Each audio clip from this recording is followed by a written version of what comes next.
Hello, everyone. Very warm welcome to our team coaching circle session today. It's great to see so many of you joining us today from different parts of the world. And for those who might be newer to team coaching circle space, let me give a very brief overview. What is it all about? So, team coaching circle is a professional learning community for team coaches, leadership practitioners, organizational consultants, and we are coming together pretty much every month to explore that evolving edge of team coaching practice together. My name is Agle Holton. I am team coaching practitioner myself, and I'll be hosting today's session. And I wanted to acknowledge that this week we have a very special edition of Conversations as we're celebrating International Coaching Week in partnership with ICF Ireland chapter. Throughout this week, as you can see on the slide, we are hosting a series of virtual team coaching circle sessions where we are bringing together practitioners and thought leaders from across the field. And if you are based in Dublin, by the way, you are very warmly welcome to join the in-person event, which is taking place this Thursday, May 14th in Dublin. So all of our virtual sessions this week are free of charge, and ICF CCUs will be available for those who are collecting them. And I just wanted to share a few highlights from this week ahead. So today we have Melissa Saris, who continues our diagnostic in team coaching series, where we are exploring the science behind team coaching effectiveness and how this can support us in team coaching practice. This Friday, we will come together again in two sessions together with Jennifer Campion and Caroline Duffy, and they will invite us into conversation to explore ROI, return on investment, and how we can better articulate the impact of team coaching interventions. Friday afternoon, we will close with Hannah Linehan, who is also on this call. So hi, Hannah. And she will guide us conversation on neurodiversity in coaching and how it can, again, support us as we are joining those teams. So genuinely, would love to see you all here in all of those conversations which we are having this week. And I think that we are pretty much landing well to this session. So I want to start by introducing and kind of, shifting the gear towards today's session and today's speaker. So it's part of our Diagnostics of Team Coaching series sessions, and where, throughout this year, we're exploring different diagnostics frameworks, tools, approaches, which are used in team coaching practice. And today I'm genuinely delighted to welcome Melissa Saris. So Melissa, hello. Hello, thank you for inviting me. Great to have you on this call. And let me very briefly introduce yourself. So, Melissa brings a rare fusion of extensive industry experience and science into the field of team effectiveness and team coaching, with over 2 decades of experience working across diverse industries. She is specializing in team effectiveness and working with C-suite, senior leadership, mission critical teams, where she's combining her commercial background with scholar practitioner expertise. Melissa is one of the pioneers in academic team coaching research, and she was one of the first scholars to complete a doctorate focused specifically on the I think contribution you're of actually team going coaching to to organizational learning. communication And and I then believe that there is someone on this call who's a bit of the echo, so it would be great if you could mute yourself. Thank you so much.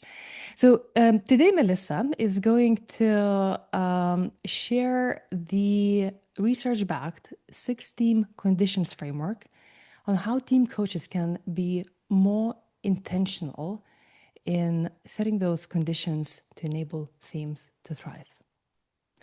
So, Melissa, with that, truly delighted to have you on this conversation, on this session today, and over to you. Thank you very much, Egla, for inviting me along. I had that nervous moment where I was wondering, was that my background? So I went on to mute there. I'm working from a hotel room this evening, so you'll have to forgive me that I don't have my usual setup. But Elga assures me that my sound is good and we have visuals. So I wanted to spend a little bit of time just around the whole idea of diagnostics. And whilst I am from 16 Conditions, and I see that my colleague David Matthew Priors is also on this call. Welcome, David. I don't want to just talk about the team diagnostic survey. I want us to talk about team diagnostics more generally and how we might use them in our practice, but also when they might be useful and when they might just be less useful and getting in the way of good team coaching work. So I'm hoping we can have quite an interactive discussion around the use of diagnostics. I will use the lens of team diagnostics because that's the one that I'm kind of most familiar with and use in my practice, albeit I am trained in several different diagnostics. And it's really about what is the purpose of using a diagnostic in our work and how might we be intentional around it. So I have a couple of slides that I am going to use as the basis of our conversation. But as I say, I'm hoping that it is um, more of you grappling with a few ideas. So we'll have some breakout rooms where you can go off in smaller groups and have some conversations.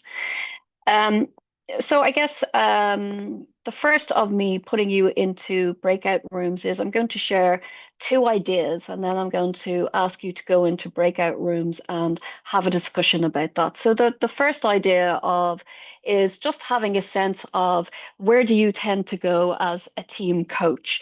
You know, is it I never use diagnostics in my team coaching, I always use them, or somewhere along that continuum? And just to kind of surface that amongst your breakout group, what might be the cases for never using, what might be the cases for always using, and all of that in between. The next thing that I would like you to have a discussion about is if you're starting with a new team and you're going in to do some team coaching and you need to start somewhere, and I'm forcing a bit of a binary choice here, so forgive me for that. Do you start with psychological safety? Is that the place to start in terms of your team intervention? Or might you start with helping the team shape up its team purpose? So Agla is going to pop you into breakout rooms of just four. We will share again those two questions in the message airwaves of the breakout groups. And just a couple of minutes talking about your general use of diagnostics in team coaching, and then where's your instinct around where your starting point might be, psychological safety or purpose. Okay, Egla, I'll leave to you to get us over there. Yes, absolutely. So open, the breakout rooms are open and enjoy the conversations.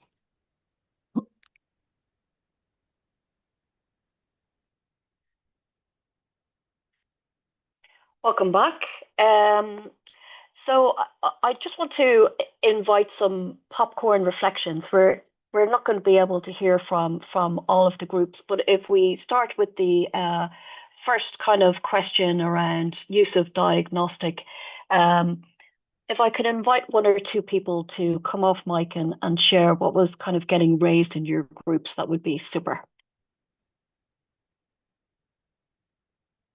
Michelle, brilliant. Yep, lovely. Just because it's fresh in my mind. We had a really good conversation of actually what is diagnostics. Yeah. So we had a view, which I don't mind sharing, was my view around kind of the objective was to understand what the team's goal was, what they wanted, what their problems were. And then we had another view that diagnostics might be like a psychometric test. So like an Mhm. assessment of, I'm thinking like insights, for example, of like where people are on a whatever the assessment is. Um, so yeah, that was quite interesting. Yeah, that's absolutely interesting. And then what is that helping us shape? So if we are running some diagnostics at that individual level, how might that shape the intervention that we want to design in terms of our team coaching? Vis-a-vis if we're running a diagnostic to get a snapshot or a photograph as to how the team is performing, what kind of diagnostic or tools might we need to use to get that kind of collective perspective, right? And both have their place, and where might those places be useful? Lovely, Michelle. Thanks for kicking us off. Um, any other? I'll hear one more popcorn reflection on use of diagnostics, and then we'll talk about psych safety and compelling purpose. Would anybody else like to share? I guess mine would be a bit of a question. I mean, I think in our group, I was probably the only one who wasn't wedded to using tools or diagnostics. But I did wonder whether it made a difference if you were an internal team coach or whether you were an external, or whether you'd be more likely to use the diagnostics if you were an internal coach than an external coach. It was just a question that flashed in my head. That's a great question, Jennifer. And I think again, like a lot of social science, they have a place in both, right? So the use of them internally in terms of what are we trying to achieve at an organizational level that having team diagnostics could enable us to achieve. So they serve some form of purpose vis-a-vis as I go in as an external practitioner into the system, what am I bringing into that system in terms of how that could support what it is that team wants to achieve. So I think you've opened up a beautiful insight there around, it's less about our preferences and what we want to do. And it's more about what is the organizational ask and need here? What does this team need in the context of the organization that a diagnostic could actually enable the attainment of, or a diagnostic is just going to be noise and get in the way of that diagnostic? And we'll come back to that in a little bit more. So two great insights there. If we something that's usually a little bit more contentious is, do I start with psychological safety or do I just start with compelling purpose? And I'd love to hear from somebody that starts with psych safety. So does anybody want to share around, that you're thinking around establishing psych safety in a team as the starting point? I can share my perspective. This is Chelsea Llewellyn. Hi, Chelsea. How are you? Great. Good, good. Psychological safety is something, I'm a former federal facilitator and executive team coach, an Yeah. executive coach, and I've primarily worked with teams. And I shared in our breakout room, I almost always start, and I could probably qualify that as always, start with psychological safety. There's a scholar who says, culture eats strategy for breakfast. And I had robust conversations. I believe said scholar's name is Peter Drucker. Peter Drucker, yes, yes, it escaped me. And simply because without some sense of psychological safety being co-created, we can't get to strategy. There may be something held back. It can undermine. It could be something minor. It could be something insidious. But addressing that culture in a sense of psychological safety, allowing something to be unearthed, allowing open, honest communication, establishing values and norms, what we do and how we do it, really does help solidify a foundation for building teams and building successful teams. I'll pause there. Thanks so much, Chelsea. So what I'm hearing in your answer as well is you're also taking account of situational context in terms of you are very specific. This is the context I come from. This is what I know about this context. And I'm kind of bringing that to bear in my team coaching. Lovely. And in terms of somebody that was leaning around, my instinct is to start with purpose. Could we hear one voice around that one?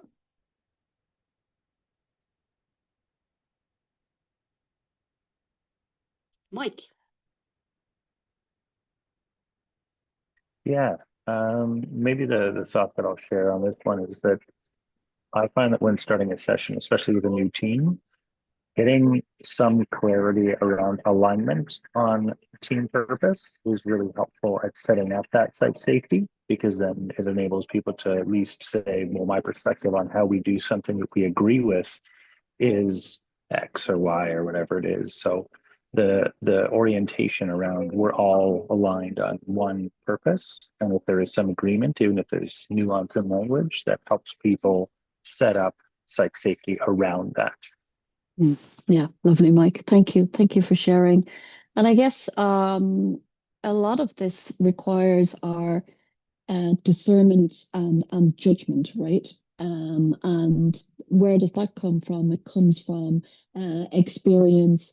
It comes from building our understanding of how team systems work, how organizational systems work, taking account of having situational humility, as opposed to turning up as, okay, well, I'm going to be the expert here because I know a lot about teams type thing. So we would take a quite specific view at 16 conditions that there are a handful of designable conditions that you can put in place that can be designed into a team that will elicit in the short to medium term a set of behaviors that will ultimately drive results. So that sounds like a bit of a mouthful. What does that actually mean?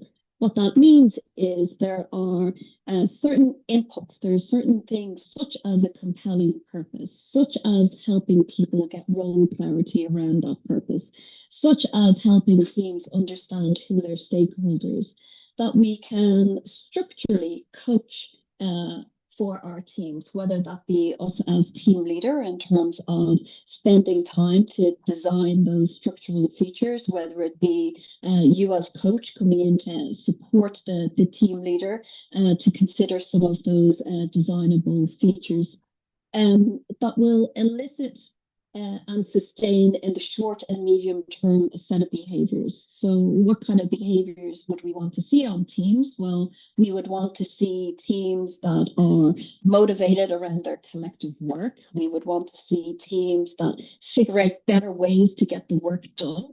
We would want to see teams that are leveraging the full bench strength of the team and not relying on the single few, right?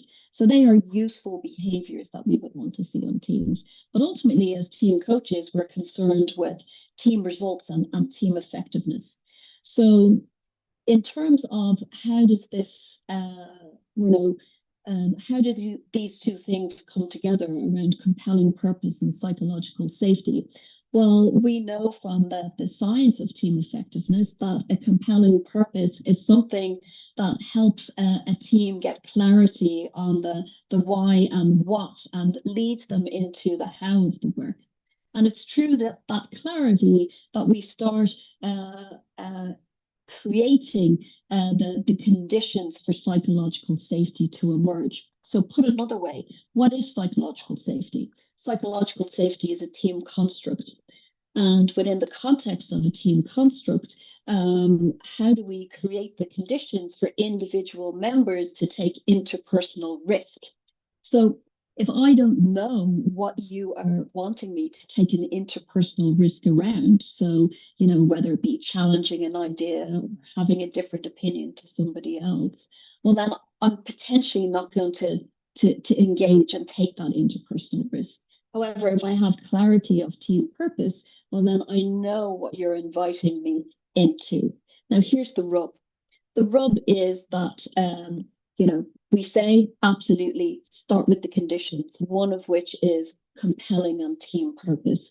And from that, psychological safety and those dynamics will start to emerge in a team.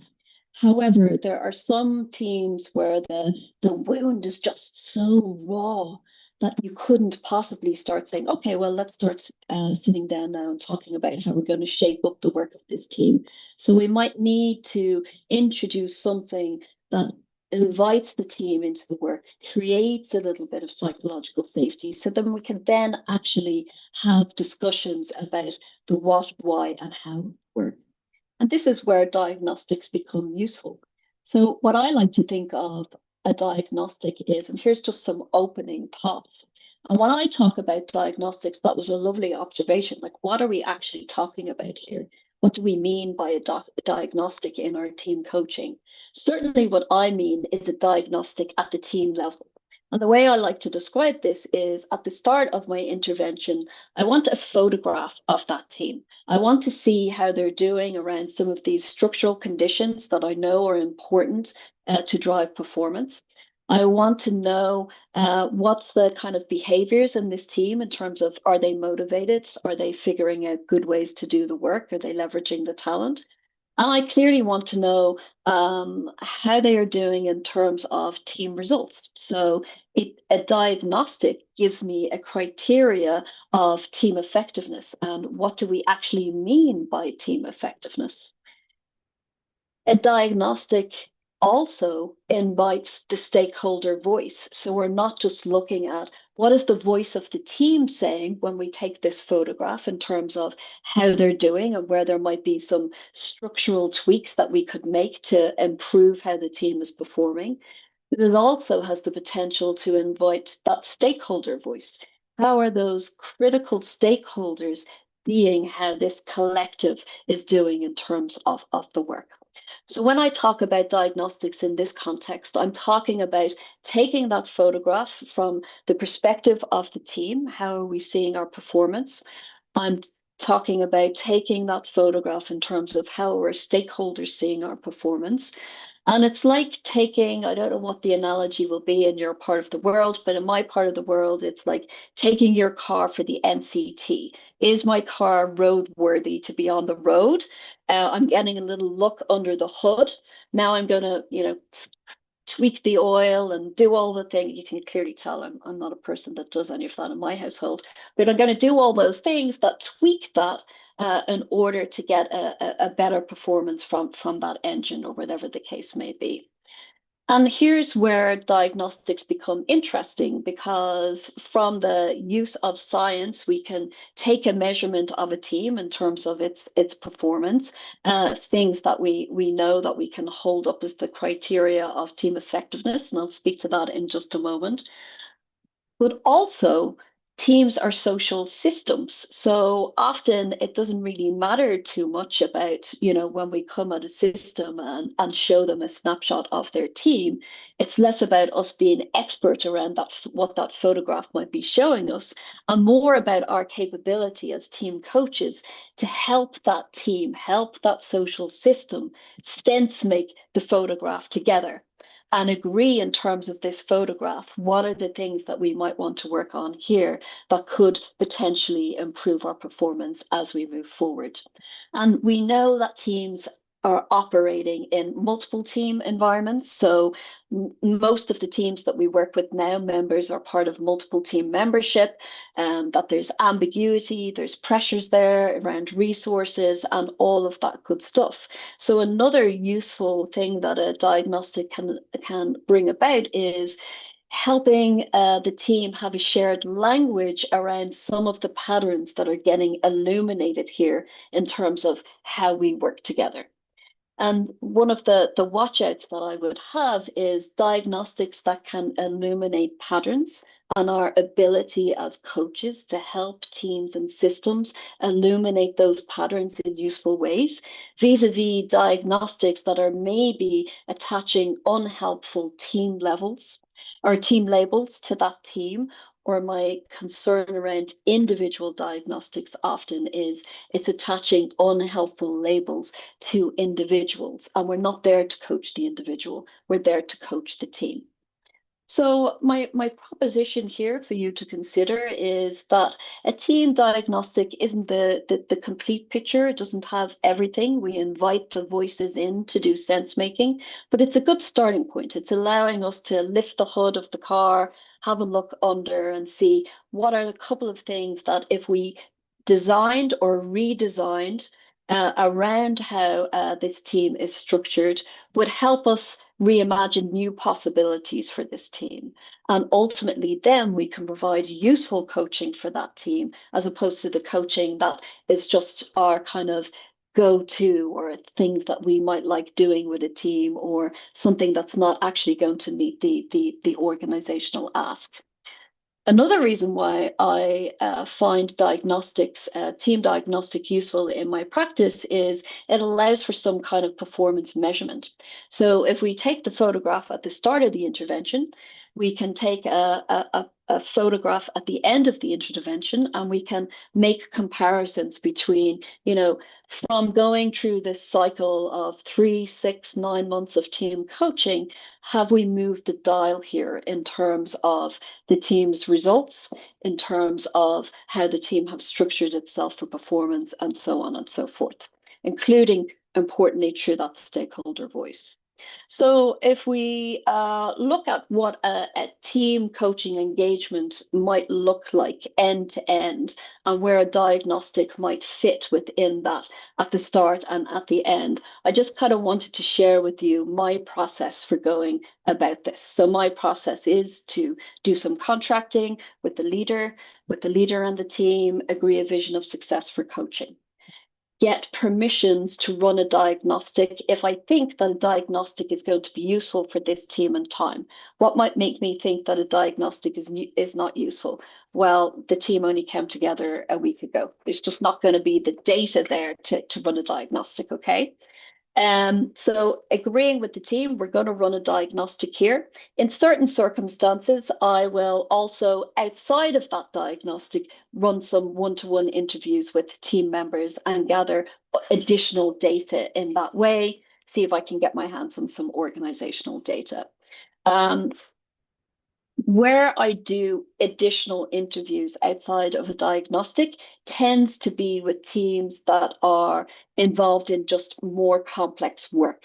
So that the nature of the ask, there's a complexity there that it's useful for me, in addition to this diagnostic, to hear from team members.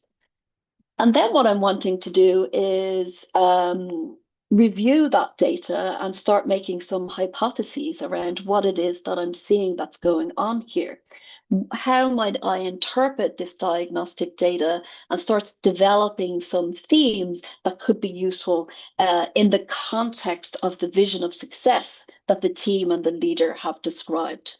And then we're getting into the debriefing part of how do I now go and have a conversation and help the team sense make that data. So people will have different preferences for this. My preference is I like to meet with the team leader first. I like to share a slice and dice of the data, so not all of the data, but I do not want to blindside that leader when I'm team coaching, that they hear something that's going to blindside them when the rest of the team are hearing the data. And then I work to bringing it to a team workshop or a team retreat, whatever way it's described, to share the data with the team and to do some sense making. Now, I'm not going to go through all of the other steps of my coaching process, but Egla is going to share these slides. So by all means, you can have a look at the other stages as to, okay, now we have the data. We've either thrown a grenade into a team and there's been an explosion, or the team have figured out some useful ways that they want to move forward. But the question now moves into the so what now what. So we've helped them look at, why might this be useful for us to consider as a team, but then how do we move forward into the next stages of our intervention? But that's not the purpose of our talk today. But I just wanted to kind of landscape that for you in terms of that approach. So often some of the discussions that raise themselves between, do we use a diagnostic or do we not use a diagnostic? I often hear being described as people's preferences for the type of coaching that they believe they either most like to do or they believe that the team needs most. So we have this idea of what we call structural coaching and emergent coaching. And what might that actually mean? So when we are helping a team understand data, when we are helping a team scribe a vision of success, we are putting structure into the process of what that team normally does. We have now intervened, we've made a pattern interrupt in how that team normally does its business, even by sitting down and asking them the question, what is our vision of success here? Or sharing data with them around a diagnostic. The next form of structural coaching that we might do is helping them with some of those designable conditions, such as a compelling purpose, shaping up roles, that type of thing. However, in the context of every piece of structural coaching that we do, things emerge. I can never script how a team or a social system is going to sense make that data. That's where emergent coaching comes into being. So sometimes we separate these as, well, I'm either one way or the other, when in actual fact, what's happening is any process that we bring into a team's being, no matter what diagnostic you use or how you go about that, is bringing some kind of interruption to how that team normally does its business. And then the coaching that we do in terms of how they respond to that interruption is around the kind of emergent coaching piece. So we talk about this whole idea of where a leader and where a coach can usefully spend their time at the start of, certainly at the start of a team coaching engagement. This is a heuristic that we call the 60-30-10 rule. And what we like to help teams understand is that the diagnostic is just helping us understand where we have some design work that we need to attend to. So it's surfacing for us, does the team have a shared understanding of its purpose? It's surfacing for us, does the team have a shared understanding of what stakeholders want for them? So we're immediately being brought to some of those designable conditions that we can now coach around to shape those things up. Once we help a team or a team leader with those kind of designable features, we then go into this kind of reimagine or this launching phase. So we're now saying that, okay, this might be the team that I met, but by the very nature of us even engaging at this intervention level, we are now doing a launch or a relaunch. You know, something has happened, something has shifted. So therefore, we're getting into reshaping the team, if you like. And then we talk about 10% being the ongoing coaching. And the ongoing coaching might be around those behaviors that I described, where we've done all the work, we've helped the team with getting their kind of structure in place. However, we're still noticing that motivation seems to be a little bit off, or how they're going about their tasks seems to be a little bit off. So maybe I need to help this team with their decision-making processes or something like that. What we often see is leaders over-focusing on what they can see. So they're over-indexing on coaching the symptoms of there's a lack of motivation here, or there's dynamics going on in the team, or we're not leveraging the full strength of the team. Whereas what we're inviting the leader and the team into recognizing is, well, first of all, let's sort out some of these structural ideas or some of these things that we can get clarity on, and then see if motivation improves, then see if better root processes emerge. So that's what we call our 60-30-10 rule. And it's not just a watch out for leaders in terms of, are they coaching symptoms? Are they coaching behaviors? It's also a watch out for us as coaches. Are we coaching dynamics in relationships that we couldn't possibly solve or change or shift? Vis-a-vis, are we using a diagnostic to help us look at what the structural problems might be? So how does that all package together in terms of this idea of conditions thinking that will illuminate and drive a set of behaviors in the short and medium term that will ultimately start driving a set of results? This is a team coaching framework. So the diagnostic that we use, the team diagnostic survey, is essentially taking a photograph of this for the team. And they're going to see through traffic light systems, how are we doing on these different dimensions? But I want to start right to left because I always start right to left with teams in terms of helping them understand what is it that we're trying to get to here. So what we know from the science of team effectiveness is there are three criterion of team effectiveness that we can hang our hat on, that we know from Richard Hackman's, who's the kind of originator of conditions thinking, of teams, of the 6 team conditions, that these are three reliable criterion of team effectiveness. The first is this team meeting and exceeding stakeholder expectations? And of course, if they're not meeting and exceeding stakeholder expectations, you have to start asking the question, do they have a right to exist within this system? So all teams serve a group of stakeholders. So that's the kind of first criterion. And we over-index on that in organizations. We drive KPIs, we drive performance, metrics, targets, all of this kind of stuff. But a much more rounded idea of team effectiveness is to also consider, well, if the teams understand what the stakeholders want from them, is there potential here for team growth? So the second criterion of team effectiveness is, as the team goes about its work, is it becoming a more capable team over time? Is it improving how the team members work at an individual and collective level?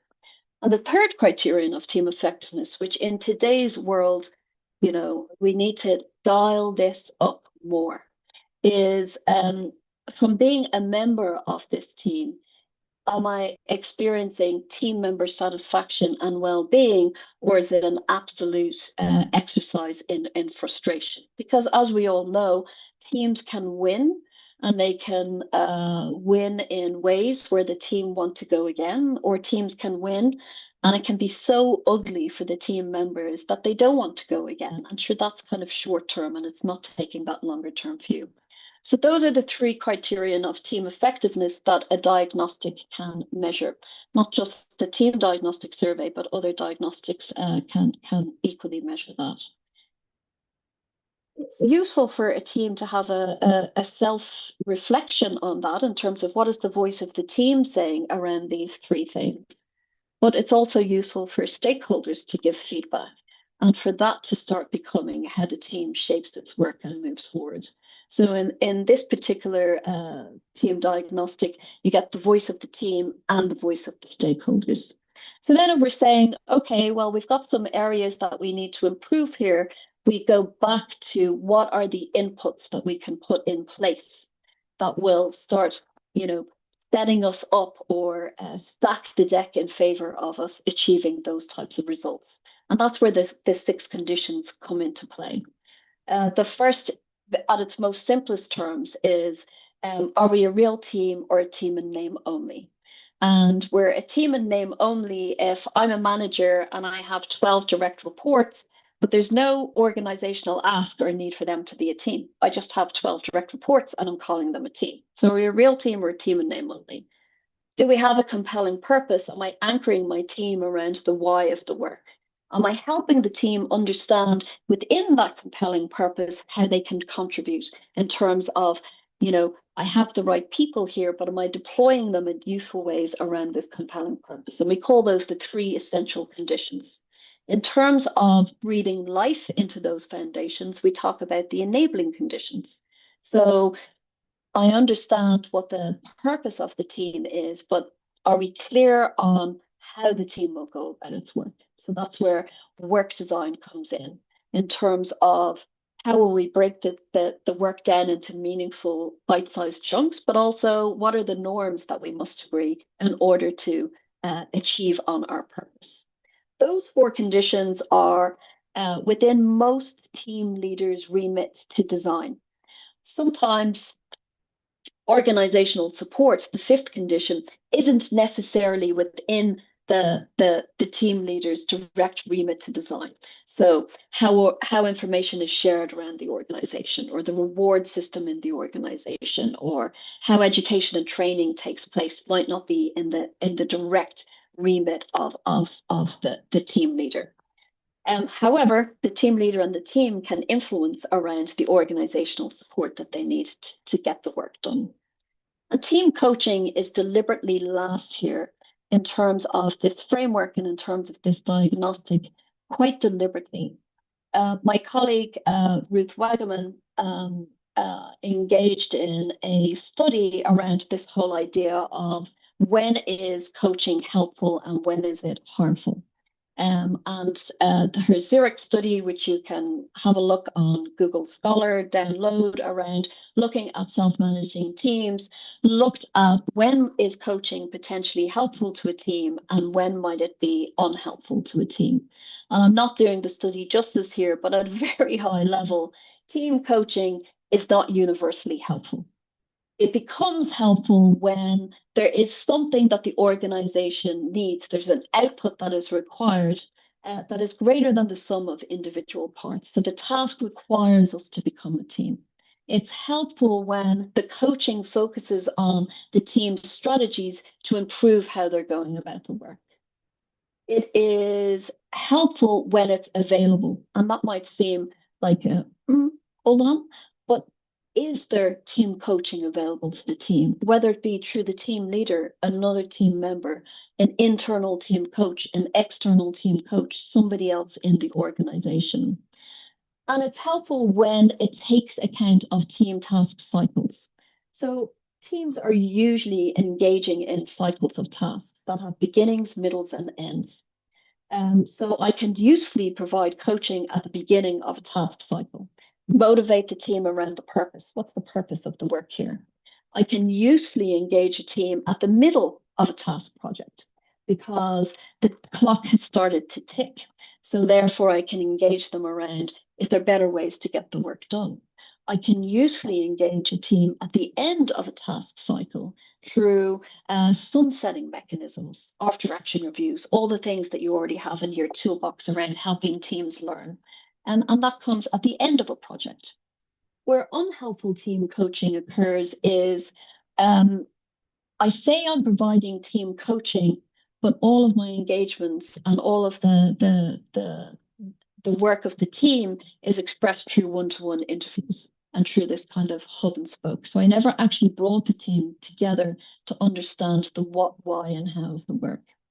It's unhelpful if a team leader starts over specifying how the team should go about its work. So a team leader can specify the ends where they want the team to get to, but if they start overly specifying to expert people about how to go about their work, that tends to come across as micromanaging. It's unhelpful when the team coaching is there to attribute blame. And usually if we coach symptoms or interpersonal dynamics, we're getting into the attributing blame territory. So I have thrown an absolute bucket load at you there in a very short, quick space of time. And I do want there to be just a little bit of dialogue. So, and look, Egla has 5 minutes or so in terms of wanting to wrap up and so on and so forth. So I'm going to stop sharing here. And I'm going to just invite your thoughts now around how the use of diagnostics could become a powerful leverage in your team if we're thinking of it in the context of I'm helping a team take a photograph of itself. I'm going to run a number of interventions with this team, and then I'm going to take another photograph and I'm going to show to that team how they've moved the dial in terms of their performance, but also how they've moved the dial in terms of putting all the goodies, all the ingredients in needed to sustain long-term performance. So some popcorn reflections would be gratefully received. And I'm sorry it was such a short whirlwind of a tour. All the slides will be shared. But what are your thoughts around shifting to this idea of when a team diagnostic could be powerful for a team? Any thoughts? Chelsea. I'll be brief because I want to give other people an opportunity to share. I love what you said about, I shared this in chat about it being a photograph, that snapshot. And I often share with teams and groups that it's not an owner's manual, such as buying a television and this diagnostic is going to tell you what to do all the time in a specific situation. It's more so of an indicator. It's more so of a just an overview of something. I think periodic reminders, prefacing it with this is what we're doing and this is why we're doing it. And you spoke to that with the team. And then periodic reminders is such a powerful tool because they are insightful. Diagnostics are wonderful tools. They can, in an inverse, be harmful because it's like, oh, well, you're always all the time, or this is what happens, and it pre-qualifies it. It could potentially open people up for bias. Removing that down and having conversations about it really could be helpful and strengthening that they are a powerful tool. I'll pause there. Well, that's lovely, Chelsea. I've been teaching MBA students for 15 years, and I noticed for the first time putting into my syllabus for I'm about to start in 2 weeks with my next group, that I actually had to build a strand into my module around this whole idea of humanizing leadership, and I've been quite struck by this whole idea of like us having to put the word like humanizing in front of leadership. But what I find by the photograph idea is it's a very humane, appreciative, empathetic view of what's going on. It's a snapshot in time. It does not define you. I have to say that to myself these days because I'm noticing that my photograph is changing drastically as the years go on, right? So it's a snapshot in time, and how can we help teams recognize this is a snapshot in time? We're going to do some stuff. We're going to take another snapshot. We're not looking for utopia. The snapshot that we take again, we're still going to have some things that we need to fix up and do. But it allows us to take the next cycle of action and on we go. So thank you for that, Chelsea. Any other comments or observations? A very good question, Melissa, just to follow up. Anuj actually shares in the chat, is there some sort of like a thumb rule on time between two snapshots for meaningful change as we're kind of on this topic? Thank you, Chelsea. So David would probably give you a different perspective here. My colleague David Matthew Pryor, if Ruth Wagner was here, maybe a different, Krister, a different. I think that 6 months is kind of minimum.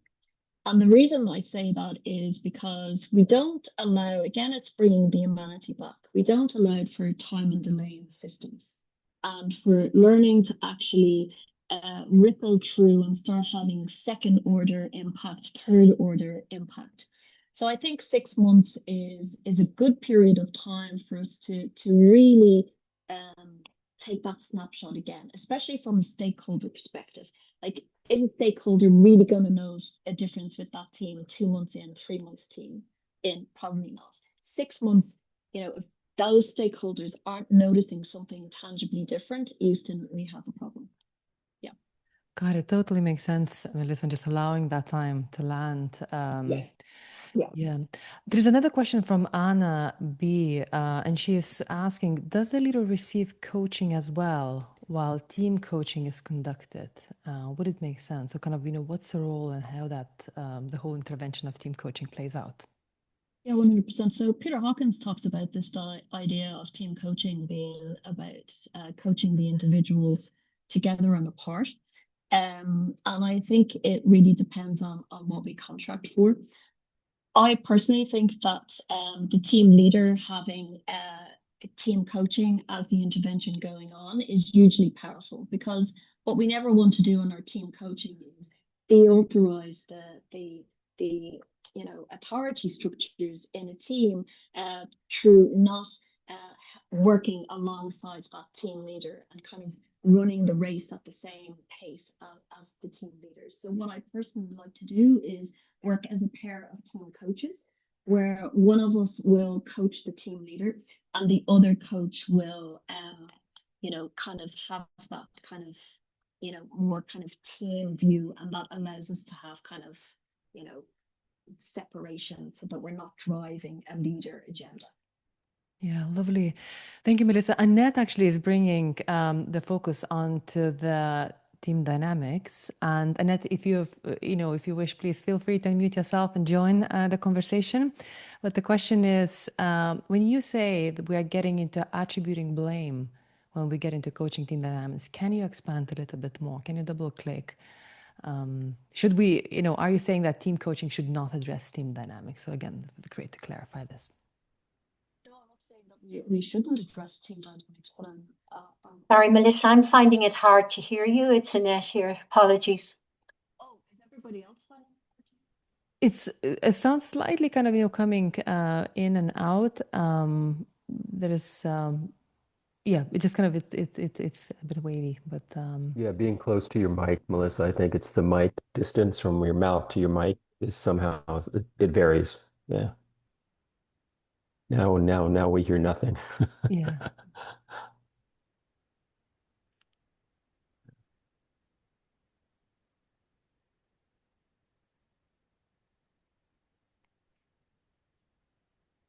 I found when you were moving away from the screen, I could hear you at times. It was in and out, but that was my impression. Yeah, we don't hear it. Sometimes if you take out your headset, sometimes if you just strip your headset and just use the mic from the computer, it'll. I've been teaching all day, so I'm in a hotel. Not set up my normal stuff. But can you hear me better now? Yes. Sorry about that, and thank you for bringing that to my attention, Annette. So I think the question was around. What was the question, Egla? I was picking up about the team dynamics and attributing blame comment. Yeah. Yeah. So often when we attribute at the individual level, we are making assumptions around what's driving that individual's behavior. And often that can go to a place of we're making it about the individual or the interpersonal dynamics as opposed to what might be going on in the environment that is driving those behaviors. And often what we find is that, we interpret people as being disengaged with the work, whereas actually they're not disengaged with the work. They just don't know what you're asking of the team. So they're just defaulting and getting on with their individual role and so on and so forth. So it's not that we wouldn't attend to the dynamics on the team, but there are certain things that we know that we can intervene around more usefully, such as what's off kilter here as to why this team don't seem to be motivated to get stuff done. What's off kilter here in terms of the strategies that this team is deploying in order to get the work done. So that is potentially a lot more useful than getting into an interpersonal conflict between two members. So my red flag is from the get-go. Often we get invited into organizations and it's, somebody from not the direct team that is, could I ask you in here to do some team coaching? So you go in and then they start saying, well, if only this person, and I immediately from the get-go, I say, actually, I would much prefer not to hear, that kind of story of the team or that background around the individuals, and more so get into what is it that we want to shift and change. And then I can do much more meaningful work than getting, bought into the HR person's story of, why this person is a problem child or so on and so forth. Because all we're doing is colluding then. We're getting brought into that story. That makes a lot of sense. And I'd imagine as an internal coach, you have to be even more careful of something like that. Oh, 100%. Yeah. Yeah. And as internal coaches, there are some teams that we probably should not be coaching. So thank you. And that's another thing to pay attention to. Melissa. Yeah, we're at time. I know. Yes, I'm not at all. Yeah. Again, my apologies for the sound problem. I really hope it didn't disrupt people's enjoyment of the session. Melissa, it's been absolutely a fantastic session. Very thoughtful, very grounded conversation. Appreciate that richness which you brought in today. And I just wanted to thank you once again and everyone else, all of you who joined the conversation, shared your reflections, questions, and thoughtful comments. If you want to continue the conversation with Melissa, feel free to connect with her on LinkedIn. This is the kind of link on the screen. You can take a snapshot. Melissa, once again, thank you so much for kicking off our International Coaching Week series in Team Coaching Circle. It's been wonderful to have you.